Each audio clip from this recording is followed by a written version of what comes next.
The Most Holy Church of God in Christ Jesus is a religious organization established in the Republic of the Philippines on the 9th of May, year 1922, and is duly registered with the Securities and Exchange Commission with registry number 82613. Through faith in the truth revealed by the Holy Scriptures of the Bible, the administration as well as the entire brethren of the Church believe that it is the Most High God, the Lord Christ Jesus, who established the Most Holy Church for the sole purpose of proclaiming Him as the only one true God and Savior whom we should worship and serve with our whole lives, and that He is no other than the Lord Christ Jesus, who manifested in the flesh, and that the Most Holy Church of God in Christ Jesus is His chosen way for us to deliver from our sins and eternal damnation. Therefore, since the Church was established, everyone who is called into the Church receive the divine obligation to partake in all evangelization efforts of the Church to fulfill the God-given commission to make disciples of all the nations. In that case, here is the vision and mission statement of the Church. Vision: the Most Holy Church shall be exalted for the glory of the Most High God. Mission: seed of one world, one nation. Core value: all members of the Most Holy Church are being taught and encouraged to live in agape. Agape is a Greek word which means perfect love and everlasting love. As the Bible further expounds, it is the kind of love that God has for all of us. In fact, God Himself is agape. Agape, or love, serves as the core value of the Church because love is the fulfillment of the law.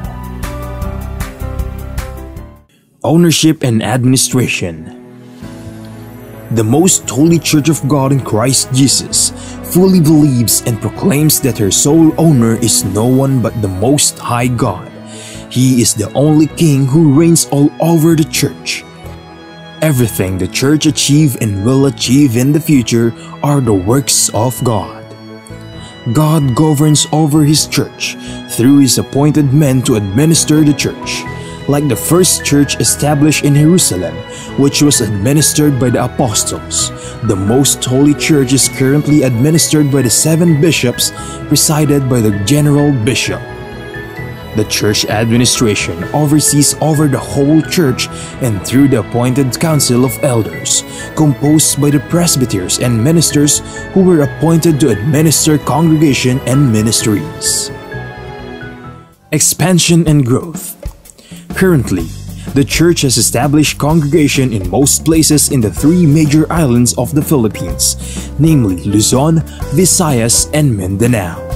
Also, the church is making necessary preparation to intensify its expansion and establish congregation in all major cities and provinces in the entire country. There are also active congregation of the church in other countries. In the United States of America, in Canada, in Australia, Hong Kong,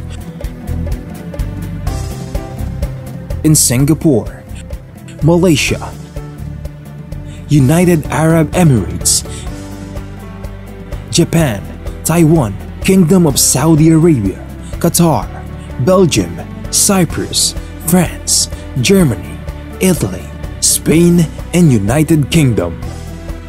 The Most Holy Church of God in Christ Jesus is looking forward to aggressively propagate the gospel, to edify the church in places where it was already established, and also to establish new congregation in other countries to complete the mission and fulfill the vision of the church.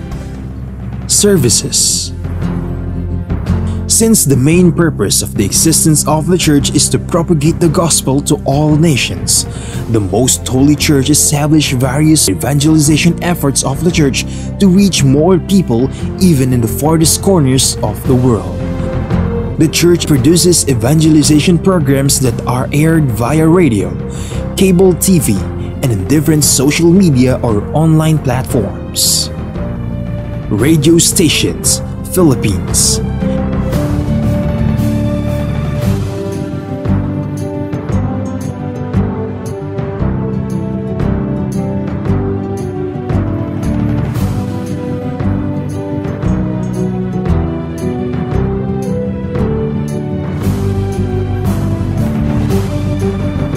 Cable TV channels.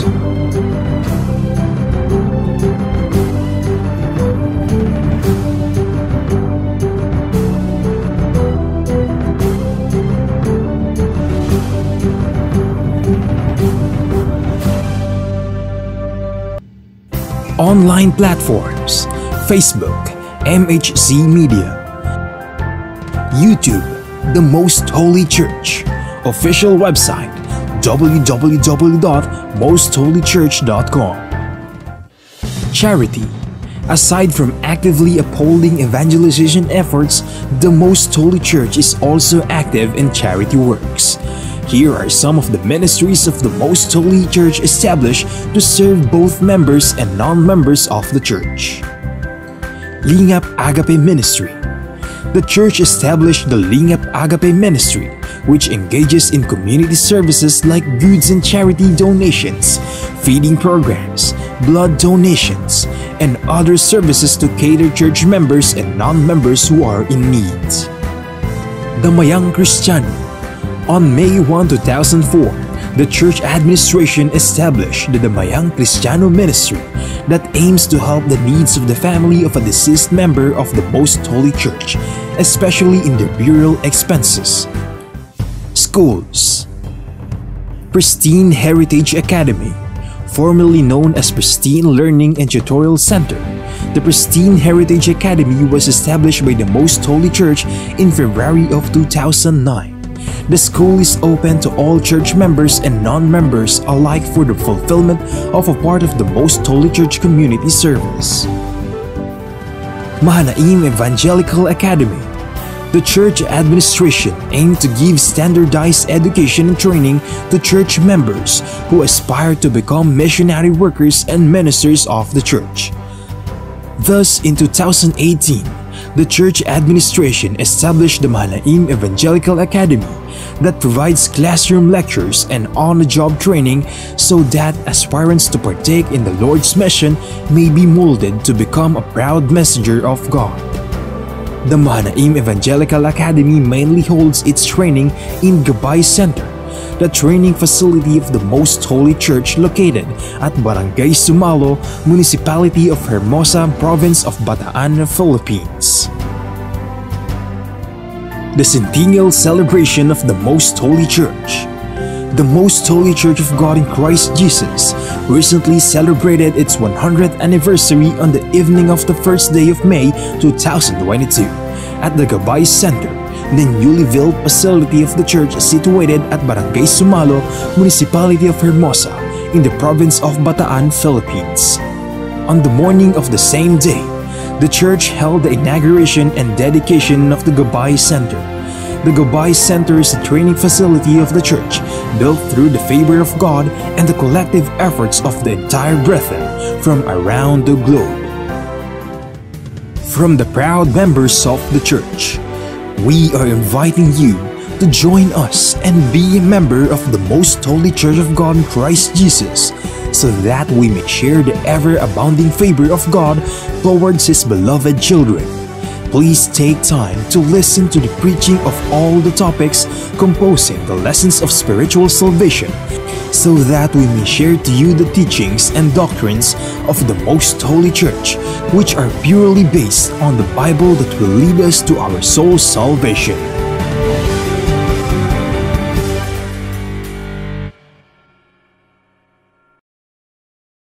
To know more about the church, you may visit our website at www.mostholychurch.com, or you may reach us through telephone number 6302-8255-6949.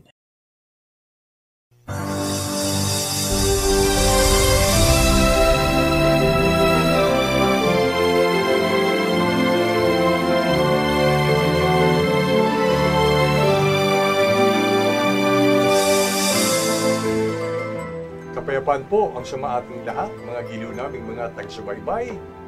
Maraming salamat sa Panginoon sapagkat ipinahintulot niyang sumapit tayo sa ganitong araw at patuloy tayong makasubaybay upang alamin, maunawaan at sampalatayanan ang mga banal na kalooban ng ating Panginoon Diyos na nasusulat sa banal na kasulatan. At ito po ay inihahatid sa inyo ng programang ito na ang Kabanal-Banalan.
Ako po ang inyong lingkod, kapatid na Benhanan, at makakapiling natin sa talakayang ito ang ating minamahal na kapatid na Neraya. Kapayapaan po, kapatid na Neraya. Kapayapaan din pong sumainyo, kapatid na Benhanan, at sa aming mga minamahal na taga-subaybay, kapayapaan po ang sumaating lahat. Ang paksang aralin na atin pong tatalakayin sa araw na ito ay nagpapakilala kung sino ang tunay na Diyos at ano ang kanyang mga katangian. Sapagkat sa nakalipas na pagtuturo at pagsubaybay po ninyo ay itinuro po ang marapat na pagpapahalaga sa pagkilala sa tunay na Diyos. Ngayon ay patuloy pa nating aalamin at ang layunin ay makilala natin yun bang Diyos na atin pong kinikilala, sinasampalatayanan at pinaglilingkuran sa kasalukuyang panahon. Yun ba ay ang Diyos na ipinakikilala ng Biblia? Sapagkat kung hindi, ay masasayang lamang ang atin pong ginagawang pagpupuri, pagpapasalamat, pananalangin sa Kanya. Kaya kung ito po ay ating gagawin, sana po ay maging karapat-dapat at katanggap-tanggap sa totoong Diyos at tunay na Diyos na ipinapakilala ng Biblia sa pamamagitan po ng programang ito. Kaya para po pasimulan natin ang pagtalakay, ang paksa ay nagsasabing, mangaglingkod tayo sa tunay at buhay na Diyos. Kapatid na Neraya, ano po ba ang napakalaking pagkakamali na kinahuhulugan ng maraming tao simula pa ng mga nakalipas na maraming mga taon at hanggang sa kasalukuyang panahon natin? Ang sagot po ng Biblia ay mababasa po natin sa pahayag ng Apostol Pablo na nasulat sa Roma, Kapitulo 1, versikulo 25. Sasalin po ng Biblia na ang bagong ang Biblia. Sapagkat pinalitan nila ng kasinungalingan ang katotohanan ng Diyos, at sila'y sumamba at naglingkod sa nilalang sa halip na sa lumalang, na siyang pinupuri magpakailanman. Amen. Dahil po sa kakulangan ng pagkakilala ng tao sa tunay na Diyos, narito po ang dalawang mahalagang pagkakamali, o pwede nating sabihin pagkakasala din naman, na kinahudugan ng maraming tao. Sa talatang ito, maunawa natin. Una, sinasabi ni Apostol Pablo, may mga taong nagawa nilang palitan ng kasinungalingan ang katotohanan ng Diyos. At ang pangalawa, sila anya'y sumamba at naglingkod sa mga bagay na nilalang sa halip na sumamba at maglingkod sa lumalang. So dito po ay maunawa natin na nangyayari ito batay sa panahon ng mga apostol at nangyayari din po ito sa kasalukuyang panahon. May mga taong nahuhulog sa ganitong malaking pagkakamali, malaking pagkakasala na nagagawang palitan ang katotohanan ng Diyos ng kasinungalingan at nagagawa nilang sumamba at maglingkod sa mga bagay na nilalang kaysa sumamba't maglingkod sa may lalang.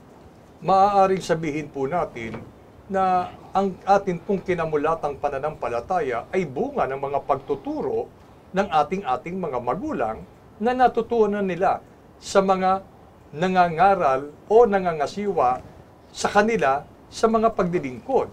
Kaya dito po ay lubos nating mauunawaan, may mga tao na nagtuturo ng Biblia, salita ng Diyos, na yun ang katotohanan. Pero sa halip na ituro ang katotohanan, sila po ay nagtuturo ng kasinungalingan.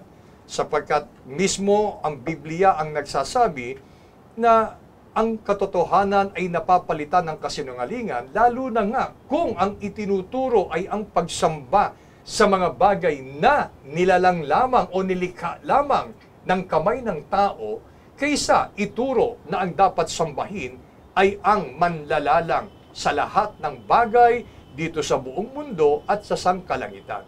Kapatid na Neraya, papaano nagagawa ng mga tao na palitan ng kasinungalingan ang katotohanan ng Diyos? Ang Diyos po mismo ang nagpahayag nito, na may mga pagkakataon na ang tao ay nahuhulog nga na mapalitan ng bagay na hindi totoo, yung bagay na totoo. Halimbawa po nito ay ang nasulat sa Malakias, Kapitulo 3, versikulo 13 hanggang 14, sasalin po ng Biblia ang bagong ang Biblia. Ang inyong mga salita ay naging marahas laban sa akin, sabi ng Panginoon. Gayon may inyong sinasabi, paano kami nagsalita ng laban sa iyo? Inyong sinabi, walang kabuluhan ang maglingkod sa Diyos. Ano ang aming pakinabang sa pagtupad namin sa kanyang utos o sa paglakad ng tulad sa may pananangis sa harap ng Panginoon ng mga hukbo? Sa talata pong ito ay maunawa natin ang tungkol po sa tinatalakay na usaping paglilingkod sa Diyos. At sa ngalan ng paglilingkod sa Diyos ay kailangan talagang handa tayong magsakripisyo alang-alang sa Kanya. Meron pong mga tao na bunga ng maling paniniwala ay nagawang palitan ang katotohanan ng Diyos ng kasinungalingan. Kasi po ang katotohanan, mahalaga ang maglingkod sa Diyos.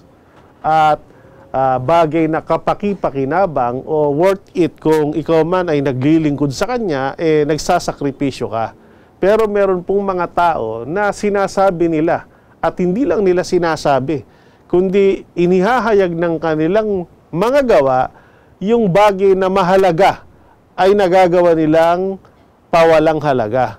Kaya sabi, naging lapastangan ang inyong mga salita laban sa akin. At mayroong mga tao nagtatanong, paano kami nagsalita ng mga bagay na paglapastangan o laban sa iyo? Ang sabi ng Diyos, inyong sinabi, walang kabuluhan ang maglingkod sa Panginoon. So kapag sinasabi po ng tao na ang paglilingkod sa Diyos ay walang kabuluhan, gayon din naman ang pagsasakripisyo para maglingkod sa Diyos ay walang kabuluhan, yun po ay isang malaking kasinungalingan. At meron pong mga taong napapaniwala sa ganyan. Kaya meron pong mga tao hindi talaga interesado at walang panahon na gagamitin nila para sa paglilingkod. Para sa kanila, pagsasayang lang ng oras o walang mapapakinabang sa mga paglilingkod sa Panginoon. Kaya ibinabaling po nila yung kanilang oras at panahon sa ibang mga bagay kaysa paglingkuran at magsakripisyo sa paglilingkod sa Panginoon. Sa ganyang paraan po, nagawa ng ibang mga tao na palitan ng kasinungalingan yung bagay na katotohanan tungkol sa paglilingkod sa Diyos. Maaring itanong natin sa ating sarili, isa rin ba po ba tayo sa nagsasabing hindi masyadong importante ang paglilingkod sa Panginoon? Hindi man natin sinasabing tahasa na walang kabuluhan at walang pakikinabangin kung tayo'y tumutupad sa utos o kung lumakad man tayo sa palatuntunan ng ating Panginoon. Mga giliw naming mga taga-subaybay, ganito ang maling kaisipan na itinatanim sa isip at puso ng tao. Kaya hindi po natin masisi, kapatid na Neraya, bagaman mali, na may mga mangangaral na ang kanilang panghikayat ay may kaloob na material, may pakinabang na material kung sila po ay aanib sa kanilang grupo o sa kanilang reliyon. Dahil yun ang weakness ng tao. Di ba? Pag ako makikinabang, o sige, sama ako dyan. Pero kung ang sinasabi ninyo, daranas pa rin ako ng kapighatian, ng suliranin, ng pagsubok, mamumroblema pa rin ako sa madaling sabi, magigipit pa rin ako. Wag na muna, hindi na muna. Tsaka na yung paglilingkod na yan. Alam niyo po, mga giliw naming mga taga-subaybay, ito ay salita ng Diyos. Sinasabi niya, isang karahasan sa pakinig ng Diyos. Naisipin man lang natin na walang kabuluhan ang maglingkod sa Diyos. At hindi po totoo na kapag ang tao'y lumalakad sa harapan ng Panginoon, ibig sabihin, nabubuhay siya na ang tinutupad niya ay ang kalooban ng ating Panginoon, tiyak na mayroong pangako doon. Lamang, natatalo ang tao sa pangangailangan niya sa buhay na ito. Kaya yung katotohanan, napapalitan ng kasinungalingan. Kapatid na Neraya, kanina ay nabanggit natin ng talata na atin pong binasa, ang tao ngayon ay mas sumasamba at bumabaling ang kanilang pananampalataya sa mga bagay na nilikha lamang ng tao sa halip na sa Diyos. Paano nga nila nagagawa ang bagay na yaon? Ang mga pangyayari po ay nasulat at kasalukuyan din nangyayari sa ating panahon. Sa aklat po ng Isaias, Kapitulo 44, versikulo 13 hanggang 17, sa salin po ng Bibliang Revised Tagalog Popular Version. Ang karpintero naman ay kumukuha ng isang pirasong kahoy. Ginuguhitan niya ito ng anyong tao. Saka inuukit hanggang sa mayari ang isang magandang imahen. Pagkatapos, ilalagay niya ito sa kanyang bahay.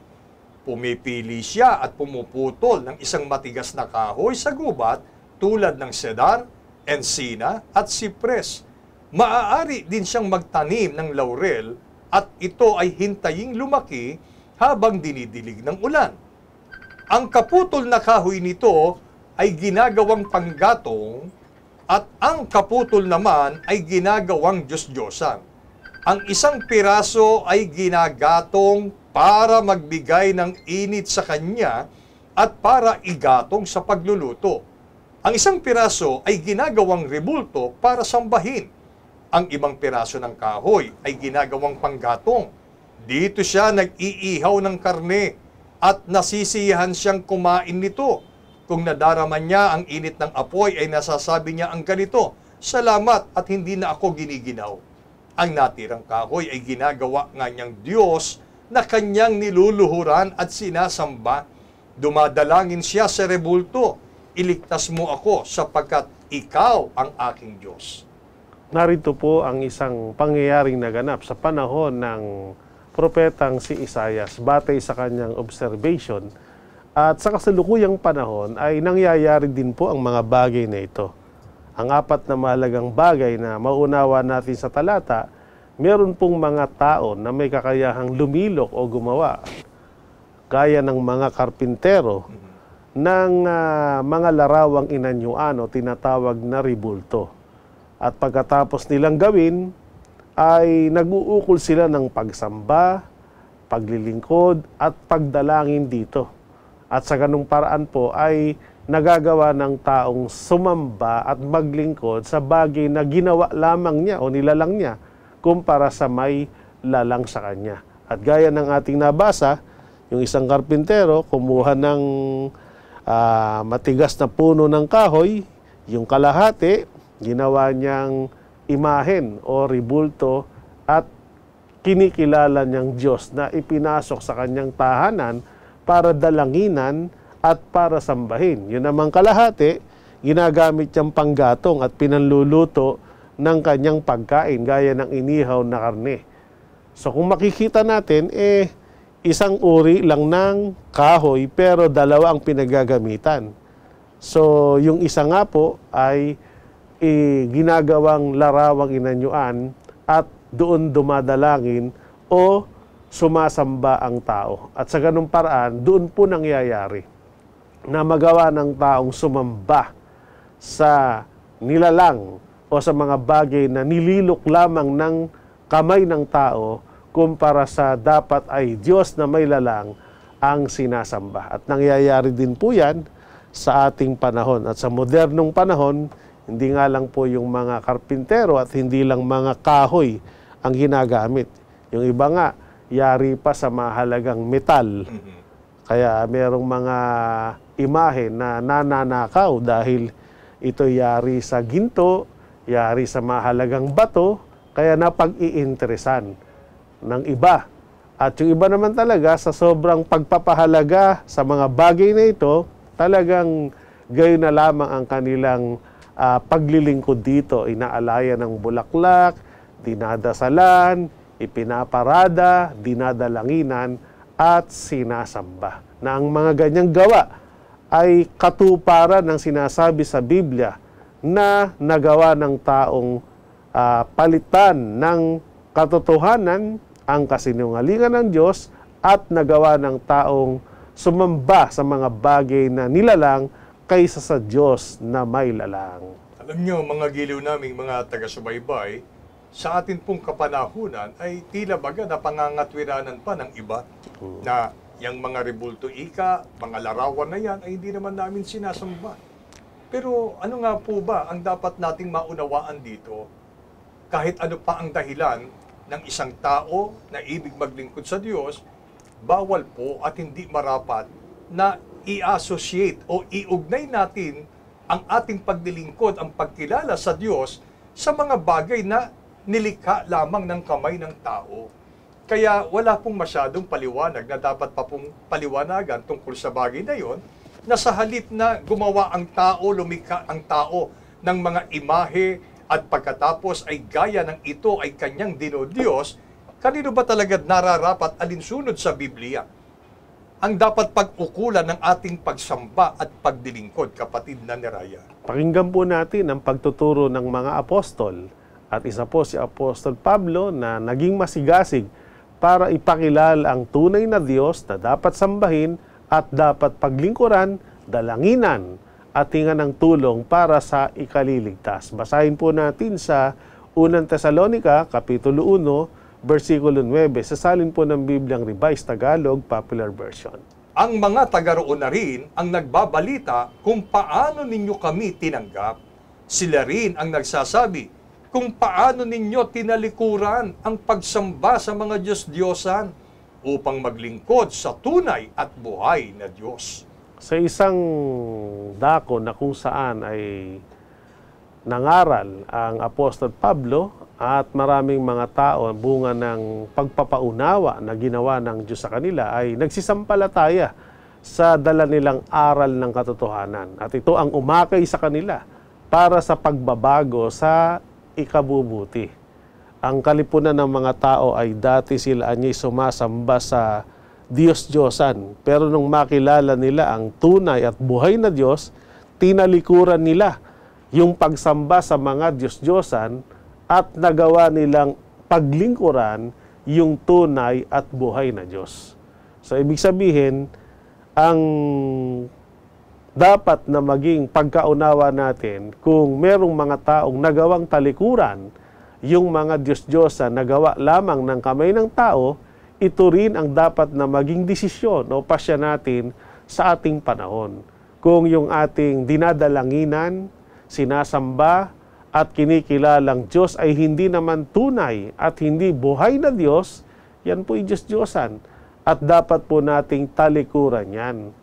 Katulad ng mga sinasabing may mata, hindi naman nakakakita, may bibig, di naman nagsasalita, may kamay, di nakahawak, may paa, pero hindi nakalalakad. Ito man ay yari sa ginto, pilak o mahalagang bato, nauuring yan ay mga Diyos-Diyosang likha ng kamay ng tao na kapag nakilala mo ang tunay at buhay na Diyos ay dapat mong talikuran yan.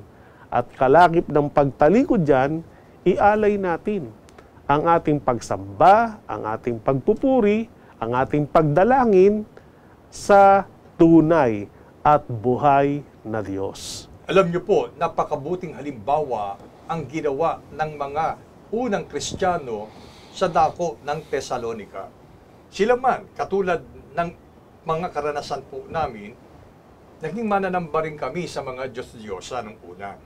Pero dahil nakilala ang tunay at buhay na Diyos, gaya ng taga Thessalonica, tinalikuran din namin ang mga paglilingkod at pagsamba sa mga Diyos-Diyosan. Kung totoo na hindi natin sinasamba at kinikilala ang mga Diyos-Diyosan, magagawa rin natin na talikuran ito na gaya ng ginawa ng mga unang Kristiyano.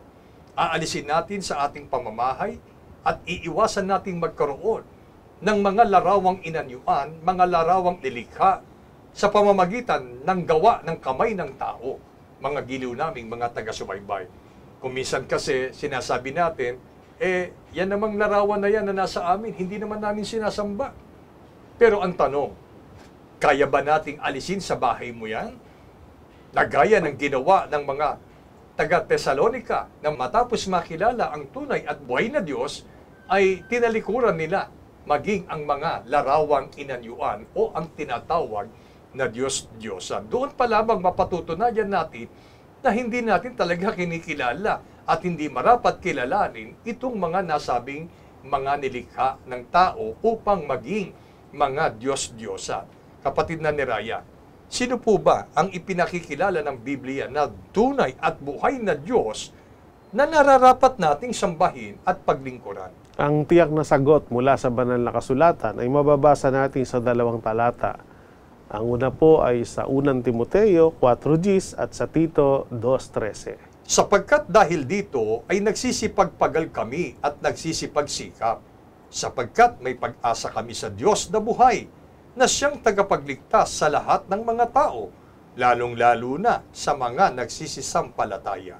Nahintayin yaong mapalad na pag-asa at ang pagpapakita ng kaluwalhatian ng ating dakilang Diyos at tagapagligtas na si Hesukristo.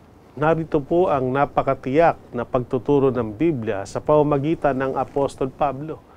Ipinakilala niya kung sino ang tunay at buhay na Diyos na dapat sambahin, na dapat paglingkuran. Ang isa sa mahalagang katangian niya bilang tunay at bilang buhay na Diyos ay kaya niyang magligtas ng lahat ng mga tao. Kaya kasama sa pagiging Diyos ng isang tunay na Diyos at buhay, yung tungkulin bilang tagapagligtas. Kaya kung ang kinikilala nating Diyos ay walang kakayanang magligtas, hindi po tunay yan. At wala rin anumang nagagawa, patay na Diyos yan, hindi buhay yan. Dapat nating talikuran yan para wag tayong mahulog sa malaking pagkakamali o malaking pagkakasala. Sa halip, ang dapat nating sambahin at paglingkuran, kilalanin at tunay at buhay na Diyos na may kakayahang magligtas. At ipinakilala din po sa talata kung sino itong dakilang Diyos at tagapagligtas, walang iba niya kundi si Hesukristo.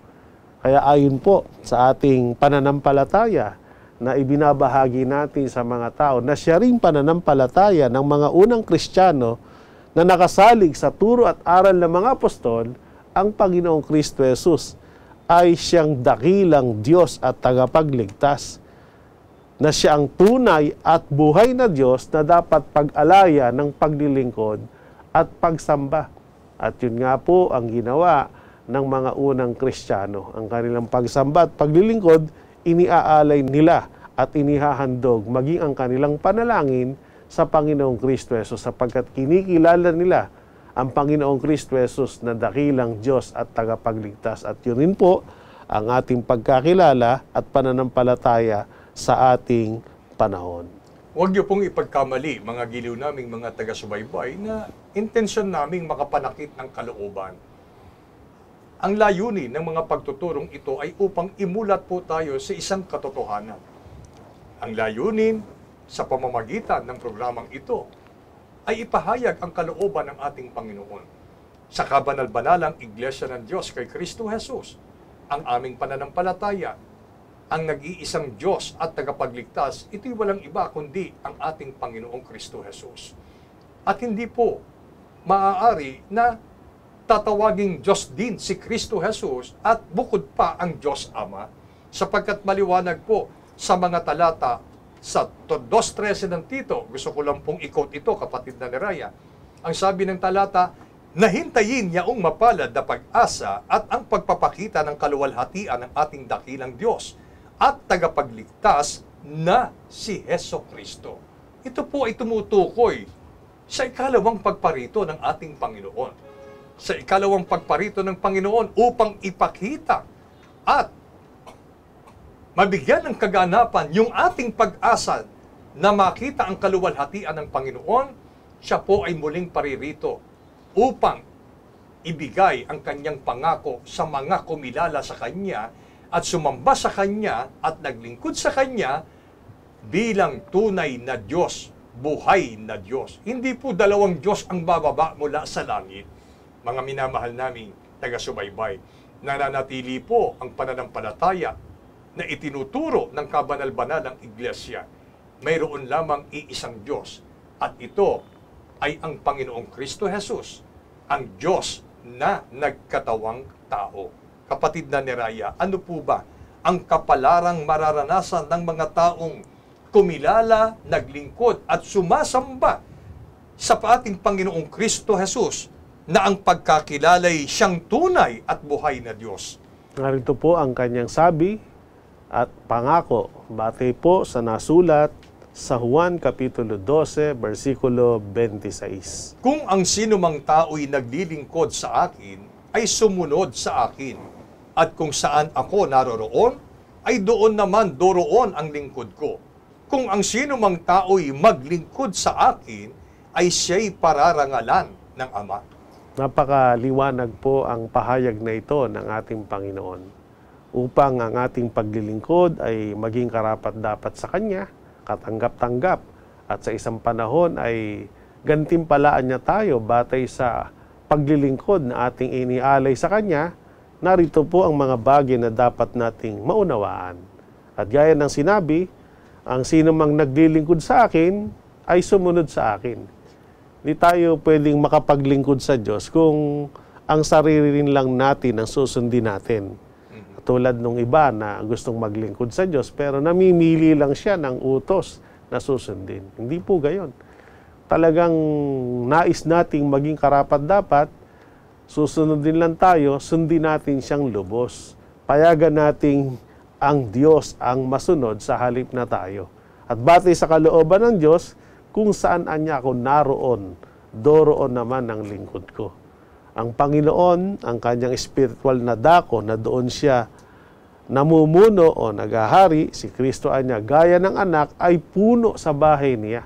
So may bahay na doon nagpupuno ang Panginoong Kristo Jesus, na doon niya inaanyayahan ng taong pumaroon para siya paglingkuran sa dako ng kanyang bahay. At marami na po tayong pagtalakay na ginawa dito kung alin ang spiritual na bahay ng Diyos na nandun ang Panginoon bilang puno o nangunguna, na doon ay siya ang Pangulo at tagapagligtas.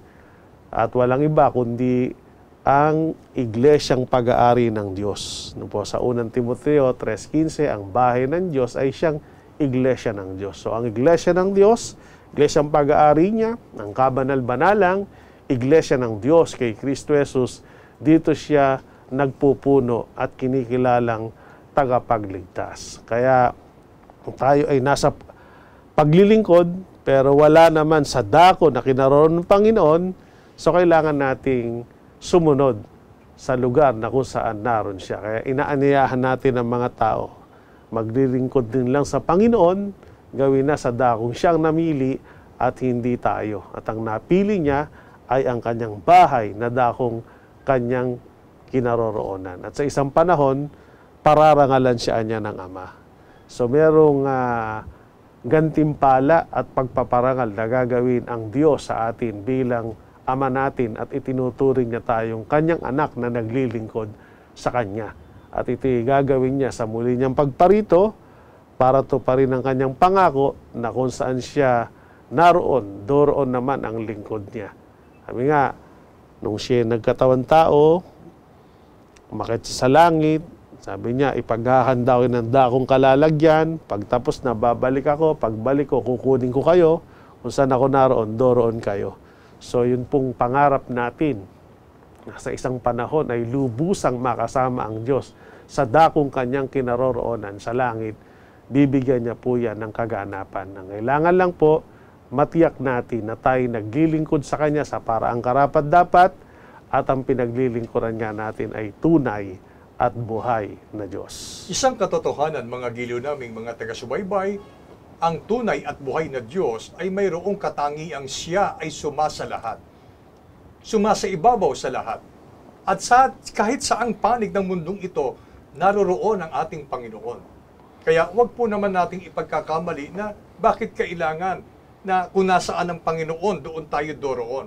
Nananatili po ang kanyang pagiging omnipresent. Sumasalahat siya, pero sa larangan ng pagdilingkod, mayroong direktiba ang ating Panginoon. Sa isang dako, dapat naroroon ang kanyang mga lingkod. At yung dako na iyon na kanyang itinuturo ay walang iba kundi ang kanyang bahay mismo. Isang bahay na hindi ginawa ng kamay ng tao, kundi nilikha ng ating Panginoon Diyos. At yun nga po ang paulit-ulit na sinasabi po namin, tayo na po, hanapin natin, saliksikin natin, nasaan ang bahay ng Diyos. At ang Biblia ang magsasabing, ang bahay ng Diyos ay ang iglesyang kanyang pag-aari. At dahil ito'y kanyang pag-aari, tinatawag siyang kabanal-banalan. Tayo na po, mga giliw naming mga taga-subaybay, na sa pamamagitan ng mga pagtuturong ito ay masumpungan natin ang ating kalooban sa isang pagpapasya na maingatan sa ating kalooban na ang ating ginagawang paglilingkod ay dapat nasa loob ng bahay ng Diyos na kung saan naroroon ang unang-una ay ang Panginoon Diyos at dapat naman dumoroon ang lahat ng kanyang mga lingkod dito pa lamang sa lupa at pagkatapos ng isang sukat na panahon sa kanyang ikalawang pagparito, gaya ng nabanggit po kanina, meron pa pong dako na kung saan dumoroon ang Panginoon at dahil siya'y dumoroon sa dako na yon sa makatuwid bagay sa kalagit-langitan, doon niya ibig na magkapiling tayo, magkasama-sama tayo sa mga taong totoong nagtapat at kumilala sa ating Panginoong Diyos na si Kristo Jesus bilang Diyos at tagapagligtas, isang tunay na Diyos, isang buhay na Diyos na dapat po nating sampalatayanan. Ipagpala sa atin ang mga pagtuturong ito mula po ngayon at magpakilanman. Amen. Maraming salamat po sa inyong pagtangkilik sa palatuntunang ito ng Kabanal-Banalang Iglesia ng Diyos kay Kristo Jesus. Kung nais po ninyong mapanood ang iba pa naming programa at upang lubos po ninyong makilala ang Kabanal-Banalang Iglesia ng Diyos kay Kristo Jesus, mag-subscribe sa ating YouTube channel na The Most Holy Church, bisitahin ang aming Facebook page na MHC Media. At bisitahin ang ating official website na www.mostholychurch.com. Maraming salamat po.